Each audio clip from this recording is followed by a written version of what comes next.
voltando, né, agora nesse bloco, a gente vai discorrer um pouco sobre a Revolução de 17, né, como, enfim, se deu, todos os passos desse agitado ano em que a Rússia vivenciou um dos fatos mais importantes da sua história, tá? Antes disso, pessoal, antes de fato discorrer, né, essas fases, eu queria só retomar um pouquinho com vocês no slide, que é muito importante, eu insisto em trabalhar com essa questão de imagens, tá? Uma figura muito importante, vocês percebem aí esse cara, né?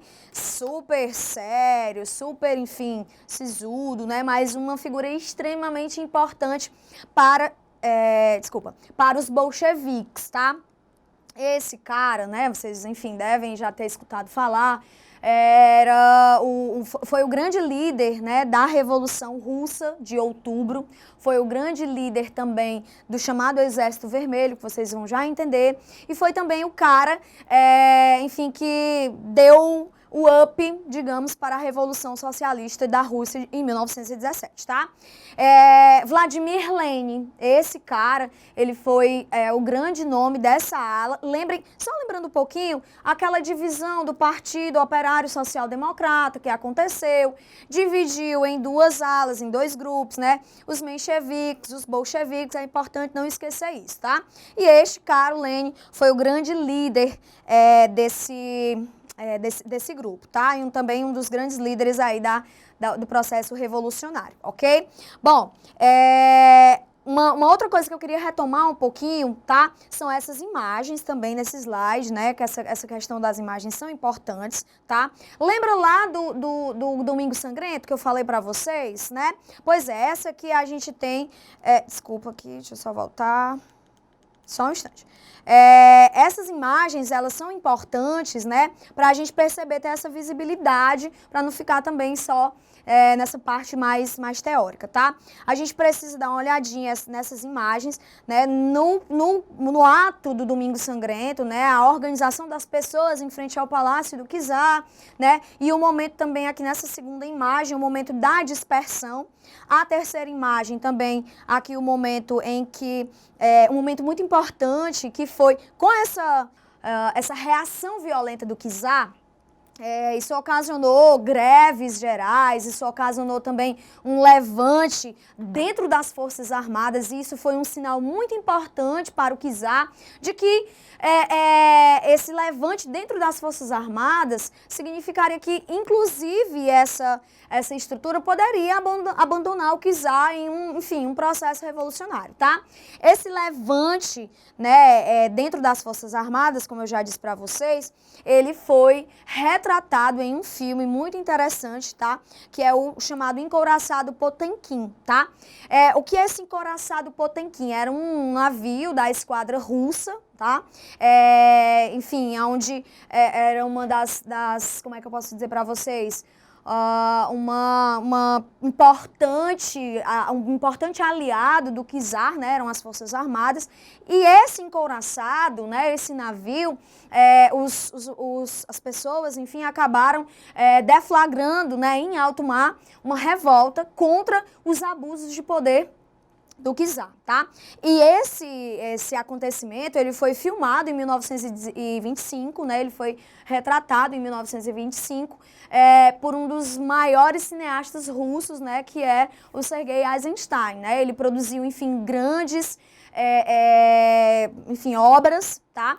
E durante o governo do Stalin, né, esse cineasta também, ele foi bastante utilizado, né, pelo próprio Stalin, né, na questão da propaganda. O Stalin explorou bem a parte do cinema, tá?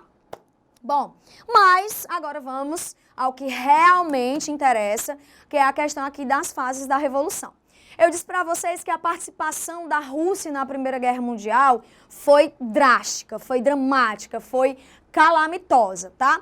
E esse foi o estopim justamente para que os revolucionários, para que a oposição ao Czar se levantasse contra ele de fato, tá? E aqui a gente vai ter a Revolução de Fevereiro. Gente, muito cuidado, tá? Porque nós tivemos dois momentos revolucionários. o período em que os mencheviques estiveram à frente desse processo, né, da derrubada do czar, e também o momento em que os bolcheviques tomaram o poder para si. O que é que nós temos? Primeiro, a palavra revolução, né? Vocês já sabem que é uma palavra que significa transformações profundas, e foi isso que aconteceu na Rússia, tá certo? Em fevereiro de 1917, aí é importante fazer um parêntese, tá? Olha para cá. O que é que nós temos? A Rússia, ela ainda vivia o calendário juliano, né? E o restante da Europa, enfim, vivia já o calendário gregoriano. Nanda, qual é a diferença? O calendário juliano, ele foi instituído por Júlio César em 45 anos antes de Cristo, né? E o gregoriano foi estabelecido pelo Papa Gregório por volta do século XVI, já da era cristã. Qual é a diferença desses dois calendários? É uma diferença de 13 dias. Então, enquanto para os russos, né, essa revolução iniciou em fevereiro, por estarem no calendário juliano, para o restante do mundo ocidental, já era em março. Então, não fiquem achando que aprenderam errado, né? Ou, enfim, que foi passada informação errada para vocês, caso em algum texto vocês encontrem a Revolução de Março ou a Revolução de Novembro, né? Por conta dessa diferença de 13 dias, esse é um ponto importante pra gente colocar aqui, tá? Bom, sabendo disso, o que é que nós temos? Esses mencheviques, lembra dos mencheviques? Aqueles que queriam sim uma mudança, que queriam sim transformações, que eram oposição sim ao czarismo, mas esses mencheviques, eles queriam essas transformações, que essas transformações acontecessem de forma mais madura, digamos assim. Eles queriam, era uma burguesia que queria vivenciar ao máximo o capitalismo, para que só depois fosse instalada a Revolução Socialista, tá?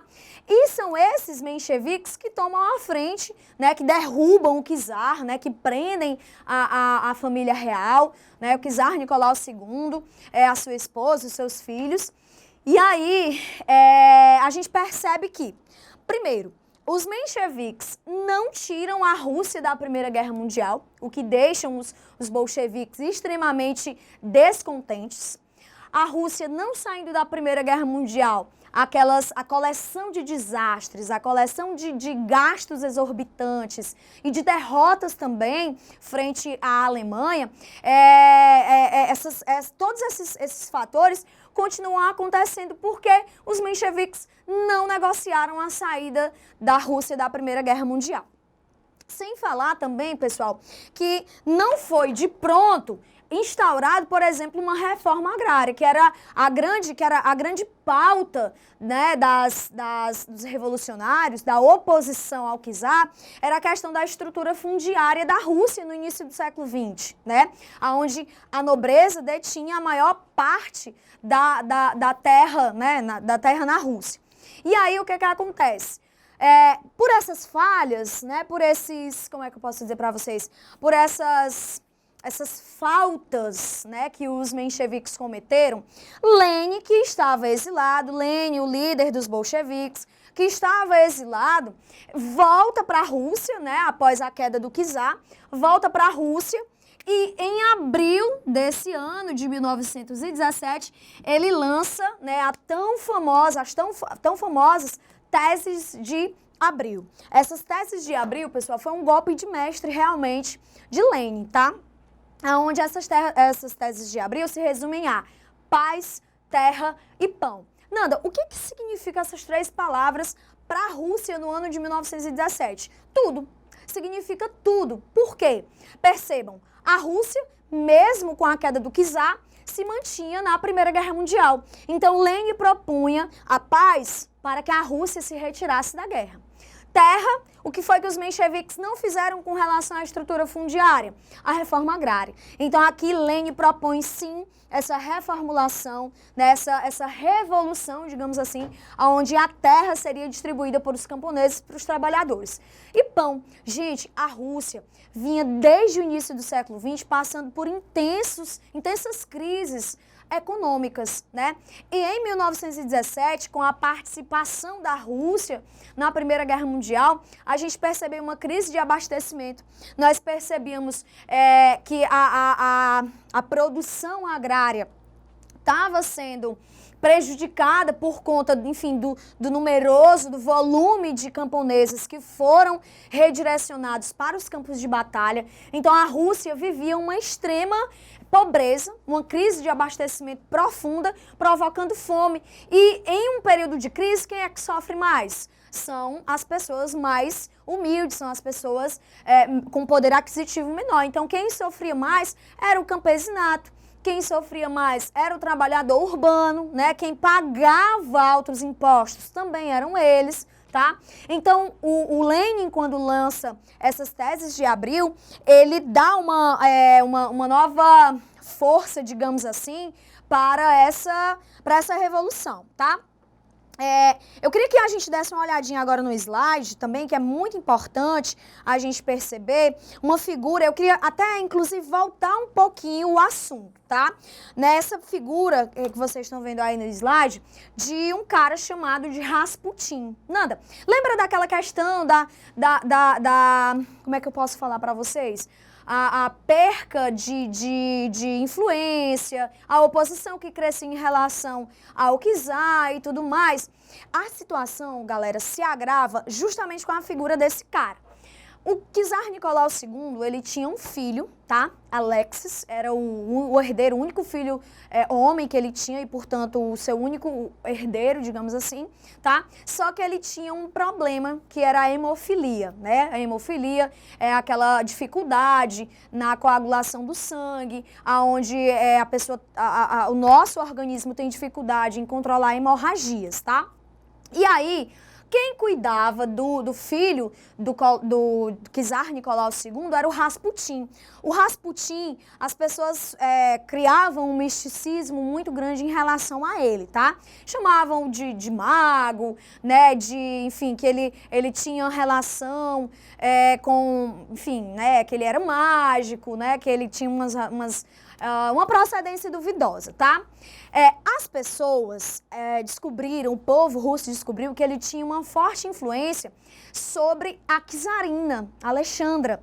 Essa czarina que tinha, por tabela, uma forte influência também nas decisões do czar Nicolau II. Então, o povo russo se apavora só em pensar que o Rasputin, que esse mago, né, ele tivesse aí uma influência grande sobre as decisões, sobre o rumo do país, né? Então, esse Rasputin, ele acaba provocando, não diretamente, óbvio, mas pelo fato de, enfim, ele cuidar do filho do czar, acaba provocando um temor em relação ao como ele poderia influenciar o czar. Ele foi morto, né, em 1916, né, foi, enfim, assassinado, a queima-roupa. Não se sabe até hoje como aconteceu esse fato, mas ele foi assassinado, inclusive, pelo nobre russo, que temia, né, que temia o rumo que teria o governo do czar Nicolau II por conta dessa estreita relação que existia entre a família real e o Rasputin, ok? Bom, fechando esse parêntese, não podia deixar de falar para vocês, tá? Fechando esse parêntese, a gente volta aqui para o ano de 1917, né? Para essa questão aqui das teses de Abril. Essas teses de Abril, elas deram um rumo diferente para a Revolução, tá? E vai ser em outubro de 1917 que os bolcheviques, não suportando mais esse impasse, né, do governo dos mencheviques, né, essa marola, digamos assim, que o governo dos mencheviques estava proporcionando, resolveram, né, tomar de assalto todas as instituições e o poder também na Rússia. Tá?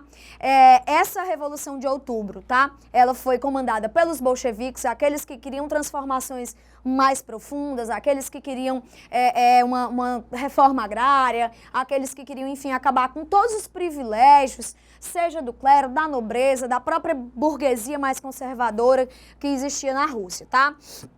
E aí, gente, o Lenin, né, ao tomar o poder, né, enfim, ao organizar essa tomada de poder pelos bolcheviques, ele lidera, né, ao lado, né, dos seus dois grandes, digamos assim, braços direitos, né, que era o Trotsky, Leon Trotsky e Joseph Stalin, tá? Vamos dar uma olhadinha aqui no slide, a imagem deles, é importante também a gente retratar, tá?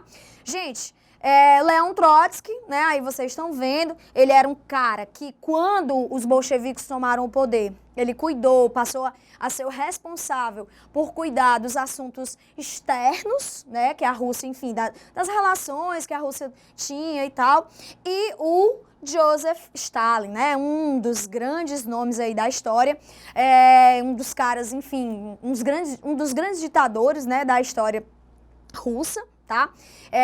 Ele foi responsável por ajudar Lenin, mas nas questões internas, tá? Bom, o que a gente tem? Gente, quando os bolcheviques tomam o poder, a primeira coisa que eles fazem, tá? Além daquelas medidas mais urgentes, digamos assim, que era a revolução, a primeira coisa que eles fazem é justamente negociar com a Alemanha a retirada da Rússia da Primeira Guerra Mundial. Os números eram desastrosos, a situação era calamitosa, então o primeiro passo era garantir a paz, lá das teses de abril, tá? E aí é assinado um acordo com a Alemanha, no chamado Tratado de Brest-Litovsk. Esse tratado, né, a Alemanha, ela autoriza, digamos assim, porque era o país que estava oferecendo mais risco à Rússia, tá?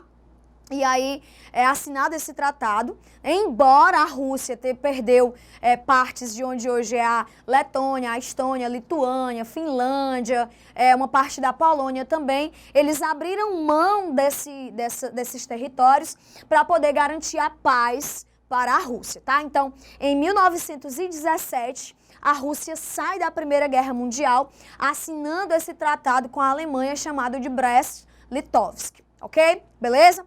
Gente, só que era o seguinte, a vitória não estava garantida ainda para os bolcheviques. Quando eles negociaram a saída da Rússia da Primeira Guerra Mundial, esses bolcheviques acabaram atraindo, né, a oposição e o ódio da Inglaterra e da França, né, com quem a Rússia dividia lá a Tríplice Entente. Então, ganhou essa oposição desses dois países. Sem falar que, ao tomarem o poder, também deixam os mencheviques descontentes. E com o aprofundamento do processo revolucionário, com a questão da reforma agrária, deixa também a nobreza assustada. Só para vocês terem uma ideia, quando os bolcheviques tomam o poder, gente, eles vão... A família real, ela vai ser... como é que eu posso dizer para vocês? Vai ser presa. E aí, em 1918, no ano seguinte, no comecinho do ano seguinte, a família vai ser executada. Então, há um grande temor com relação a esse novo governo. Então, juntando Inglaterra, França, a nobreza e os mencheviques descontentes, eles resolvem se unir para declarar guerra contra os bolcheviques. E aí, gente, começa também uma desastrosa guerra civil na Rússia que dura de 1917 a 1921. Essa guerra, gente, só para vocês terem uma noção de como a situação foi ruim, né? Foi drástica. Somados os mortos da participação da Rússia na Primeira Guerra Mundial e os mortos russos na Guerra Civil, dá em torno de 15 a 20 milhões de pessoas, né, gente? Então, é um número exorbitante, é um número muito preocupante, né? Então, foi, sem dúvida nenhuma, um grande desastre humanitário, tá? Bom, e aí o que é que nós temos? Durante essa Guerra Civil, os bolcheviques precisavam garantir a sua permanência no poder e garantir também que eles continuariam comandando a Rússia. Por isso, Lenin, ele institui esse chamado comunismo de guerra. Nanda, o que era esse comunismo de guerra? Nada mais, nada menos, pessoal, do que eliminar a economia de mercado. Nanda, continuo sem entender. Vamos lá. esse comunismo de guerra era o seguinte: Lenin tinha que garantir suprimentos, Lenin tinha que garantir que a produção agrícola continuasse, que sim, ainda era um principal pilar de sustentação da economia russa, tá? Só que o que era que ele fazia? Confiscava essa produção, né? Os camponeses, eles eram obrigados a entregar uma boa parte da sua produção para que esses suprimentos eles pudessem manter o povo russo vivo, né? Pudessem manter a economia da Rússia ativa, que era para o país não parar, tá? Então, eliminando essa economia de mercado e traçando também outros mecanismos que deixaram os bolcheviques vivos, digamos assim, garantiu a esse grupo, garantiu aos bolcheviques liderados por Lenin, garantiu uma vitória na Guerra Civil, tá? Então, nesse processo, né, nessa guerra que dura aí cerca de mais ou menos 3 a 4 anos, os bolcheviques sairão vitoriosos. Lenin continua no comando da Rússia, tá? E aí, após a guerra, seria a hora, enfim, de contar os estragos, de enumerar esses estragos e de procurar soluções para esses estragos. Um dos principais setores que estavam arrasados na Rússia era a economia. E aí, Lenin cria essa NEP. Nanda, o que é a NEP? É a nova política econômica. Ok, Nanda, mas o que era essa nova política econômica? Simples. Esse ditado, né, vocês devem conhecer. Dá um passo para trás para dar 2 passos para frente. Foi exatamente isso que o Lenin usou. Nessa NEP, ele incentivava de forma controlada, percebam, incentivava de forma controlada, o Estado controlava esse sensível incentivo a um aquecimento do mercado. Ele incentivava, por exemplo, pequenas manufaturas, ele incentivava a produção agrária e incentivava também a troca desses produtos em pequenos mercados, né? Então, ele introduziu algumas características do sistema capitalista, tá? Para que a economia russa se recuperasse, voltasse a crescer, ficasse aquecida, para que depois o Estado russo obtivesse esse total controle sobre essa economia, tá? Essa economia deu super certo, foi aplicada de mais ou menos de 1922 até 1928, tá? Em 1922, também uma data muito importante, a gente vai ter aqui a criação da URSS. Não, do que significa? União das Repúblicas Socialistas Soviéticas. Olha o nome aqui, tá? Nanda, soviéticas, já ouvimos esse termo, não já? Já. Aqui atrás, em 1905, quando, após o Domingo Sangrento, o czar decidiu criar esse Conselho de Trabalhadores. E é justamente aqui, retomando, quando o Lenin comanda a tomada de poder pelos bolcheviques, através de um documento, Lenin declara e transfere todo o poder aos sovietes. Por isso a importância dessa organização de trabalhadores, desse Conselho de Trabalhadores, tá? Aqui Lenin admite que esses sovietes é quem teriam o poder nas mãos e não a burguesia. Esses trabalhadores é quem comandariam a Rússia a partir daquele momento, tá? Então, por isso que quando a Guerra Civil termina, quando vai ser fundada, né, essa união dessas repúblicas socialistas e pautadas nesse Conselho de Trabalhadores, né, os sovietes, tá? Mas o termo é União das Repúblicas Socialistas Soviéticas, beleza? Ok? E aí, gente, em 1924, um fato que para a Rússia vai ser muito desastroso, né? Vai ser muito penoso, vai ser a morte de Lenin, né? Há quem diga que Lenin foi assassinado, foi envenenado, mas até hoje o que se sabe é que Lenin, ele teve uma hemorragia cerebral e aí, enfim, veio a falecer, tá? Depois do falecimento de Lenin, a gente vai perceber uma grande disputa entre os seus dois principais aliados, aqui no slide, vamos voltar aqui para a gente ver, tá? Que eram o Leon Trotsky e o Joseph Stalin. E aí, gente, o que era que o Trotsky defendia? O Trotsky defendia que a revolução que estava sendo aplicada na Rússia devia ser instantaneamente difundida para o restante do mundo. Já o Stalin acreditava que não, que a revolução precisava ser aprofundada e consolidada primeiro na Rússia, para que depois fosse difundida para o restante do mundo. Então essa disputa, né, enfim, né, essa complicada, como é que eu posso dizer para vocês, essa briga, dessa queda de braços entre Trotsky e Stalin, né, vão pôr em risco, sim, o projeto de Lenin. Só que a gente percebe que o Joseph Stalin, ele era o secretário-geral do Partido Comunista. Importante também a gente voltar um pouquinho e ressaltar, tá, gente?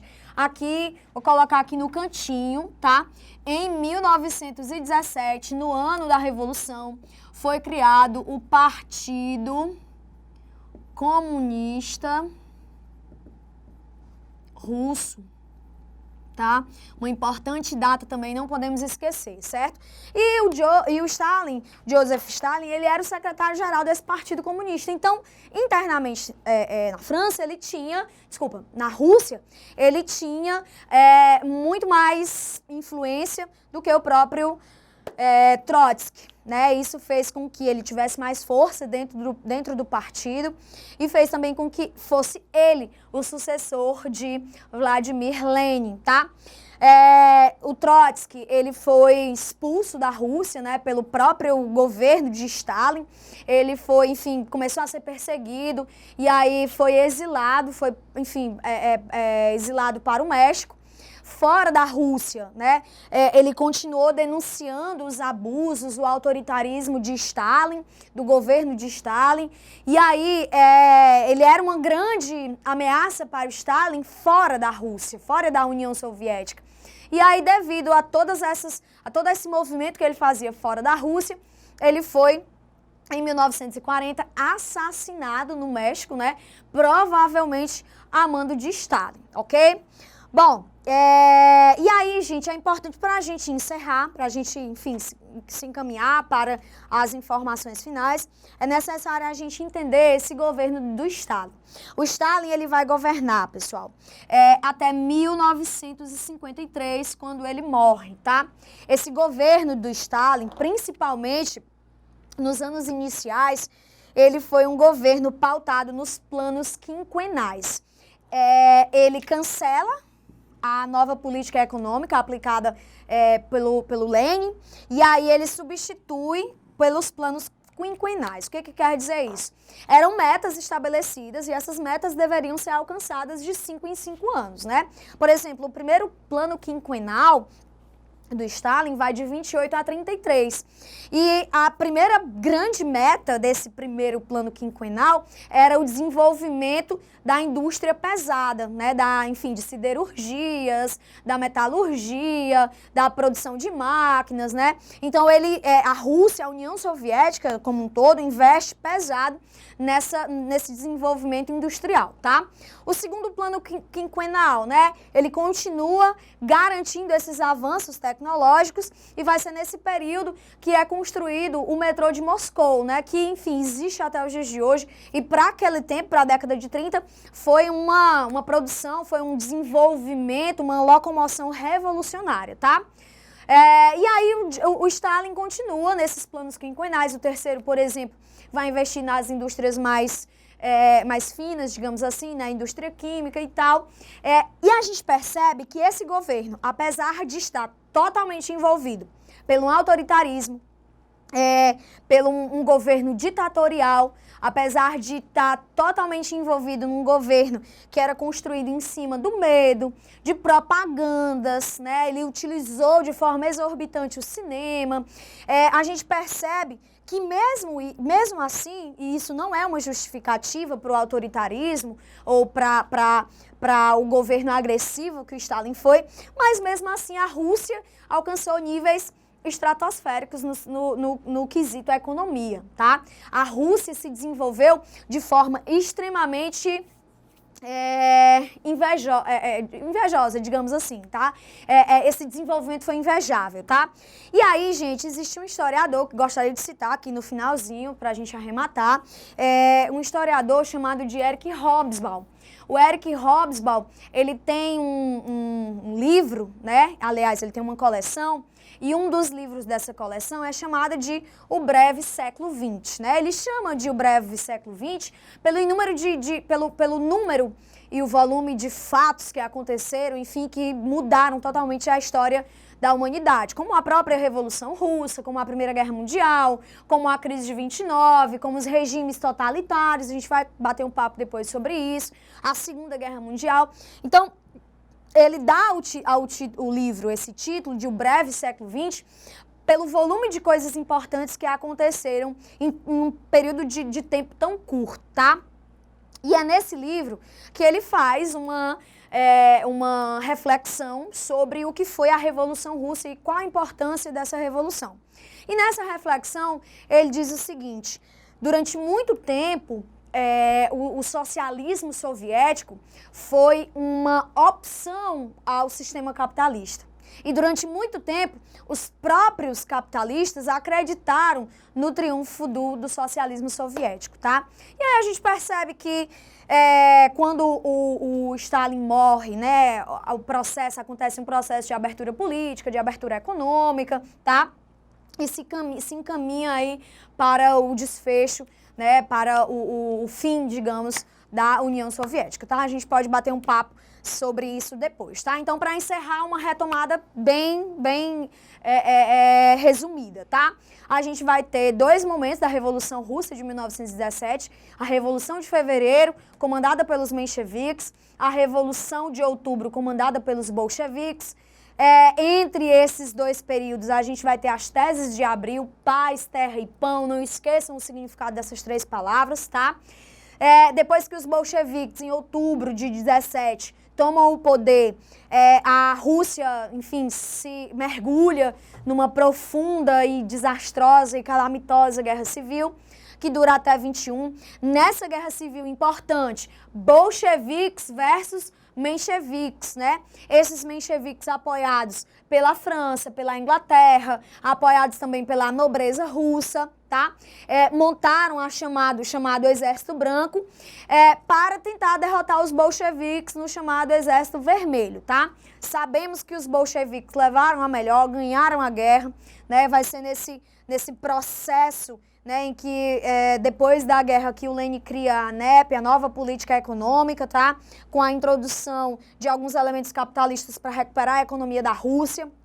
Em 1922, nós temos a criação, né, da URSS, União das Repúblicas Socialistas Soviéticas, a morte de Lenin em 24 e o poder às mãos, né, chegando às mãos de Stalin, né, que fica até 53, ok? Então, espero que vocês tenham aproveitado, espero que vocês, enfim, vão organizando o mapa mental de vocês, tá? Aproveitem bastante o conteúdo, dá um like na aula se tiver gostado, tá? Deixa um comentário e não esquece, se inscreve no canal, tá? Beijo!